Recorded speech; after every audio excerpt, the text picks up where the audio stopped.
ஒரு கடாயில் 3 table spoon அளவுக்கு ஆயில் சேர்த்து ஆயில் நல்லா ஹீட் ஆகிற வரைக்கும் வெயிட் பண்ணலாம். ஆயில் நல்லா ஹீட் ஆகிடுச்சு. இதில் இப்போ 1 கப் அளவுக்கு கடலைப்பருப்பு சேர்த்துக்கலாம். இதை லைட்டாக பொரியிற வரைக்கும் ஆயிலில் ஃப்ரை பண்ணிக்கலாம்.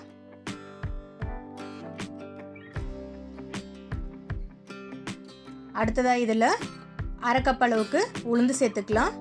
கூடவே ஒரு 3 போல் வரமிளகாய் சேர்த்துக்கலாம். இது எல்லாமே நல்லா செவந்து வர வரைக்கும் நல்லா வறுத்து எடுத்துக்கலாம். பாருங்கள், அடுத்ததாக இதில் ஒரு சின்ன நெல்லிக்காய் அளவுக்கு புளி சேர்த்துக்கலாம். கூடவே 1 கப் அளவுக்கு துருவின தேங்காய் சேர்த்து தேங்காய் நல்லா கலர் சேஞ்ச் ஆகிற வரைக்கும் இதை நல்லா வறுத்துக்கலாம்.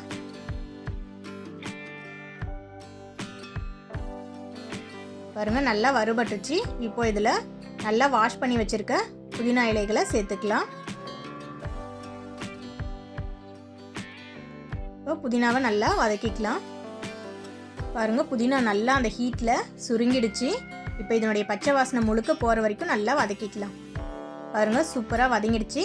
இப்போ இதை நல்லா ஆற வச்சு எடுத்துக்கலாங்க. ஆறின பொருட்களை மிக்ஸி ஜாரில் சேர்த்துக்கலாம்.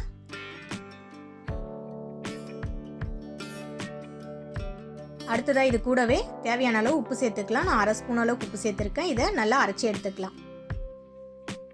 பாருங்கள், சூப்பராக அரைச்சாச்சு. எவ்வளோ கலர்ஃபுல்லாக இருக்குது பாருங்கள். இது தேவைன்னா தாளிச்சிக்கலாம். நான் இன்னைக்கு தாளிக்கல.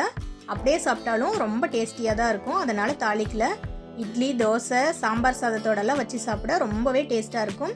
கண்டிப்பாக இதை நீங்கள் ட்ரை பண்ணி பாருங்கள். இந்த வீடியோ உங்களுக்கு பிடிச்சிருந்தா கண்டிப்பாக லைக் பண்ணுங்கள், ஷேர் பண்ணுங்கள். மறக்காமல் நம்ம சமையல் வித் அனு சேனலை சப்ஸ்கிரைப் பண்ணுங்கள். தேங்க்யூ. நெக்ஸ்ட் வீடியோவில் பார்க்கலாங்க. பாய்.